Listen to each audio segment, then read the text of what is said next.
Este es el quinto video al respecto de deformaciones y lo que se comenta acá son algunos ejemplos sencillos de deformación y de manera especial se mencionan algunas propiedades al respecto de rotaciones. Nuevamente, comencemos con un esquema.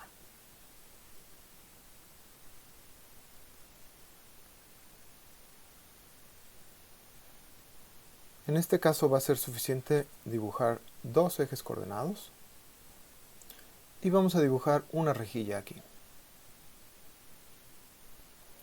Entonces, vamos a describir algunos casos sencillos de cómo se deforma esta rejilla.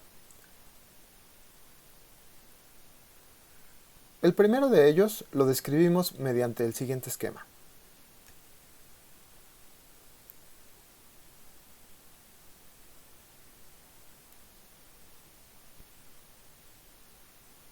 Donde lo que se busca representar es una traslación que podemos llamar rígida y podría corresponder, por ejemplo, a este caso. Entonces, aquí observamos que en el mapeo lo que tenemos es nada más la suma de una constante y la matriz correspondiente a nuestro gradiente de la deformación es la primera derivada de esta x1 minúscula con respecto a x1 mayúscula, 1. La primera derivada de esta misma x1 mayúscula con respecto a x2 mayúscula, 0. La primera derivada de x1 minúscula con respecto a x3 mayúscula, 0 también. Y aquí abajo las derivadas de esta x2 minúscula. Y aquí abajo las derivadas de esta x3 minúscula con respecto a cada una de estas. Y esto desde luego es una delta de Kronecker. Entonces lo primero que se observa acá es que en una traslación rígida el tipo de mapeo que se tiene es nada más sumando constantes. Espero que ustedes vean que si yo en lugar de haber sumado la constante en x1 la hubiera podido sumar en x2 o en x3 o en las tres al mismo tiempo y esto no hubiera causado ningún problema, el resultado hubiera sido el mismo. El gradiente de la deformación correspondiente es una delta de Kronecker que en principio uno la puede pensar como una deformación que realmente no deforma nada, pero en este caso estamos viendo que también corresponde a una deformación donde el cuerpo no se comprime, ni se expande, ni rota, pero sí se traslada hacia alguna otra parte del espacio. Entonces este es el primer ejemplo sencillísimo.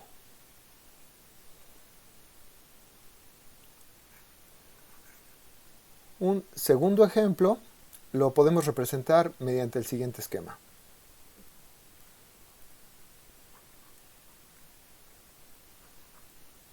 Esta sería una rotación, que también podemos llamar rígida. Y en este caso, por ejemplo, podemos pensar en un mapeo de este tipo. Entonces, ¿qué es lo que tenemos?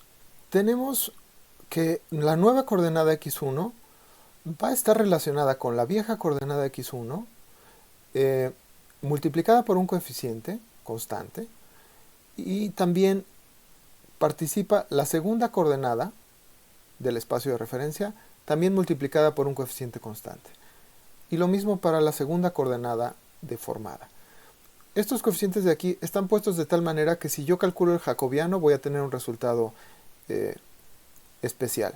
Entonces para poder calcular este jacobiano, permítanme escribir el gradiente de la deformación en su representación matricial.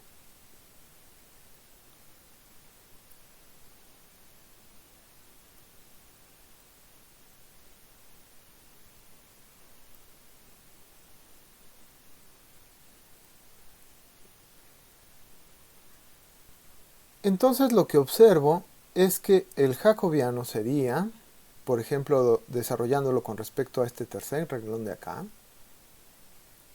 el determinante de la representación matricial de mi tensor gradiente de deformación sería 0 esta entrada por este menos este por este, pero no lo escribo porque está multiplicado por 0. Luego 0, este de aquí, multiplicado por este menos este por este, pero no lo escribo tampoco, posiblemente con un signo.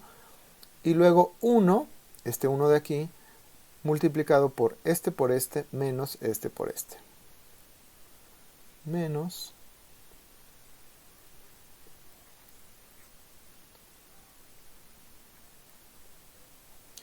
eso, desde luego, es coseno cuadrado más seno cuadrado, y eso es igual a 1.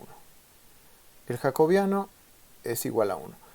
Lo cual, tomando en cuenta la discusión que hemos hecho en los videos anteriores, quiere decir que el elemento de volumen en la configuración deformada es del mismo tamaño que el elemento de volumen en la configuración de referencia. Eso lo podemos ver gráficamente, digo, salvo errores del dibujante, que un cuadrito de estos de acá es más o menos del mismo tamaño que un cuadrito de estos de acá, siempre y cuando la rotación haya sido rígida. Quizá podemos mencionar también que el determinante en esta parte de aquí arriba también es muy fácil de calcular, también es igual a 1, y eso nos quiere decir que en una traslación rígida también el volumen de cada uno de los elementos de la configuración de referencia se conserva y es igual al volumen correspondiente de la configuración deformada. Bueno, de manera general, las rotaciones posibles, rígidas, no solamente están en un plano x1, x2, como aquí ejemplifiqué. Esta rotación la podemos pensar como una rotación donde el eje x3 sirve como eje de rotación, pero también puedo utilizar los otros dos ejes, el x1 y el x2, como ejes de rotación. Espero que no les resulte sumamente extraño pensar que en una rotación donde tomo el eje x1 como eje de rotación, va a aparecer un 1 aquí, en la primera entrada de mi representación matricial del tensor gradiente de deformación, y van a aparecer senos y cosenos en estas entradas que quedan en esta región de la matriz. En el caso donde se toma como eje de rotación el eje x2, entonces va a aparecer un 1 en esta casilla central de la matriz correspondiente, y van a aparecer senos y cosenos en las esquinas de la matriz.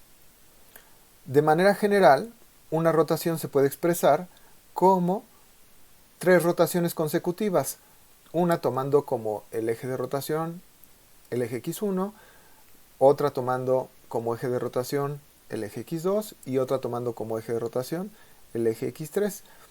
En el momento que uno hace estas 3 mapeos consecutivos, se tiene un solo mapeo y la matriz correspondiente es igual al producto de estas 3 matrices, que aquí voy a escribir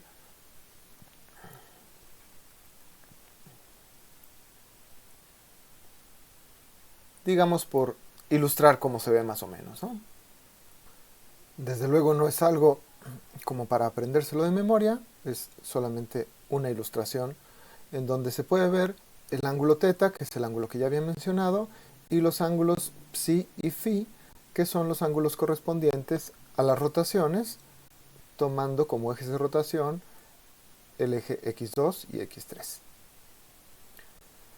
Una propiedad muy importante que no voy a demostrar, pero que sí menciono, es que en todos estos casos, la inversa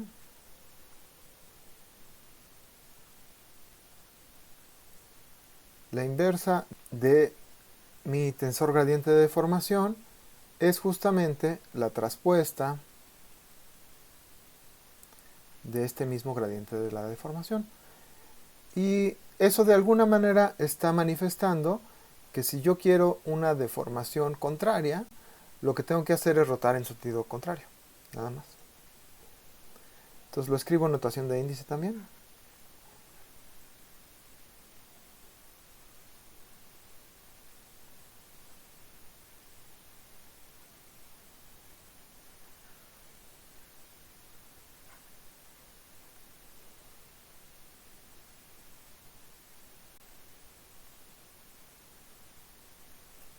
Ok, ahora mencionemos otro tercer ejemplo también muy sencillo.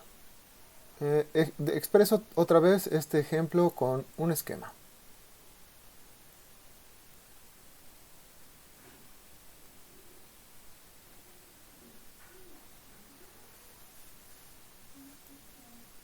Podemos llamar a este caso una deformación de cizalla. En español no se usa mucho esta palabra cizalla y en inglés creo que también vale la pena mencionarlo. Es un poquito más común encontrarlo como shear. Podemos pensar que este es el tipo de formación que tendría una pila de papel, así hojas bond de papel, y entonces yo lo empujo de uno de los lados y ese papel no se apachurra, no se estira, solamente se inclina un poco hacia un lado, esta torre de papel. Entonces, un mapeo correspondiente a una deformación de este tipo podría ser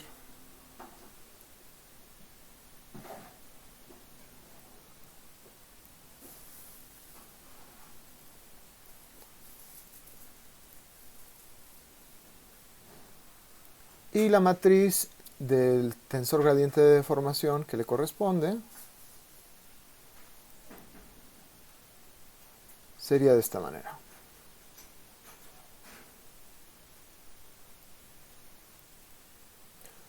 Ahora voy a calcular explícitamente el jacobiano, que es el determinante. Voy a utilizar este renglón de aquí arriba y entonces tengo 1 por 1 por 1 menos 0 por 0 más gamma por 0 menos 0. Y tengo finalmente 0 multiplicado por alguna otra cosa que también es 0. Entonces tengo el jacobiano nuevamente es 1. Esto quiere decir que el área que encierra un cuadrito de estos es igual al área que encerraba un cuadrito de la configuración de referencia, aunque no es el mismo cuadrito, es un cuadrito inclinado, lo cual nos indica que no solamente las deformaciones rígidas tienen esta propiedad de que la magnitud de los elementos de volumen se conserva en la deformación, sino este tipo de deformación y otras tienen también esta propiedad. Bueno, ahora quiero calcular el producto F por F traspuesta, lo cual, como se mencionó arriba, si fuera una rotación, me tendría que dar una matriz de identidad. En este caso no va a ser así y por eso lo quiero calcular. Entonces tengo y luego tengo 1 gamma. El elemento que corresponde a esta casilla de acá arriba sería este 1 por este 1 más esta gamma por esta gamma, con lo cual ya observo que esta matriz no va a ser una matriz de identidad, porque este elemento tendría que haber sido 1, no 1 más gamma cuadrada. Entonces completo las demás entradas, nada más por no dejarlo así incompleto, pero ya con esto ya observamos lo que queríamos. Entonces, una deformación de cizalla de este tipo no cumple con la propiedad que hemos mencionado para las rotaciones, que es esta propiedad de aquí. Y esto nos da una manera de reconocer a las rotaciones.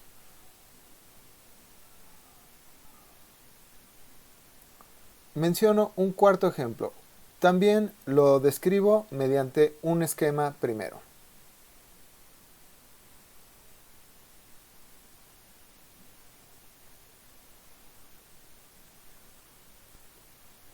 Aquí dibujé menos líneas, pero creo que la idea se entiende. Esto sería una dilatación.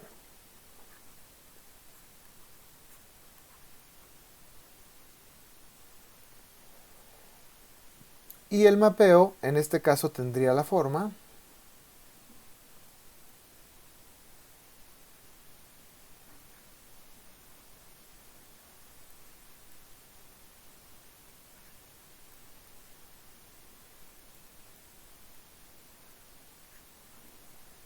Es decir, la nueva coordenada x1 es una cierta cantidad de veces la coordenada en el estado de referencia, lo mismo para la coordenada x2 y lo mismo para la coordenada x3.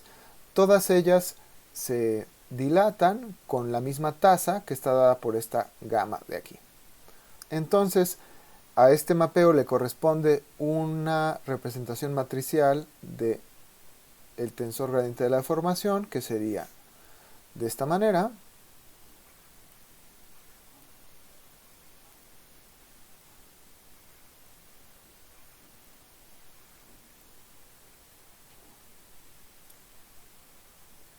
Y se ve rápidamente que el jacobiano sería esta gamma multiplicada por esta y luego por esta menos 0 más 0 multiplicado por algo más 0 multiplicado por otra cosa, es decir, gamma cúbica. Es decir, estos cubos que están representados aquí solamente con un cuadrado tendrían un volumen mayor, por el dibujo que yo acabo de hacer, que los cubos en el estado de referencia. ¿Y cuánto mayor? Pues gamma cúbica más grandes.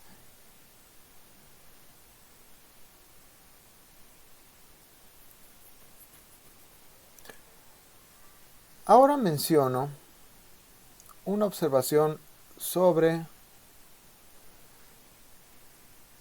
las deformaciones que hemos descrito. Las deformaciones que hemos descrito tienen la propiedad de que en las entradas del tensor gradiente de deformación no aparecen las coordenadas de la configuración de referencia. Es decir, la f y j, todos sus elementos, son constantes. Es decir, yo puedo escribir cada una de las entradas de la configuración deformada como una combinación lineal de mis entradas en el estado de referencia, posiblemente más una constante, ¿no? Para tomar en cuenta las posibles traslaciones. Este tipo de deformación, donde la AIJ es una constante, en el sentido de que no depende de las coordenadas, se llama deformación homogénea. Y son deformaciones, digamos, sencillas, y desde luego las que a nosotros nos interesan más no son las homogéneas. Son las deformaciones donde en una región del cuerpo se ve posiblemente un poquito más rotado, en otra región se ve un poquito menos, en una región se ve un poquito más comprimido y en otra región se ve un poquito más dilatado, ¿no? Esas son las deformaciones de tipo general, y en este caso, en esos casos generales, este tensor de aquí, que de hecho es este, el tensor gradiente de deformación, no va a ser una constante, sino va a ser una función de las coordenadas mismas. Finalmente, aprovecho para mencionar un detalle que tiene que ver con una de las cosas que hice en un video anterior. A una escala suficientemente pequeña, podríamos decir a una escala mesoscópica, una deformación bien portada se puede ver como una deformación lineal. Esto es exactamente lo mismo que se dice al respecto de un desarrollo en serie de Taylor, donde una función que es razonablemente suave, si yo me acerco suficiente a esta función, la puedo ver como una línea recta, y la puedo manejar como una línea recta solamente con una pendiente, y yo aprovecho esa pendiente para hacer algún desarrollo. Eso fue exactamente lo que hice en este video anterior, donde consideré un desarrollo en serie de Taylor para un mapeo, un desarrollo general, y me quedé con el término a orden lineal, y con ese término a orden lineal justamente lo aproveché para calcular una derivada, que al final de cuentas es una pendiente.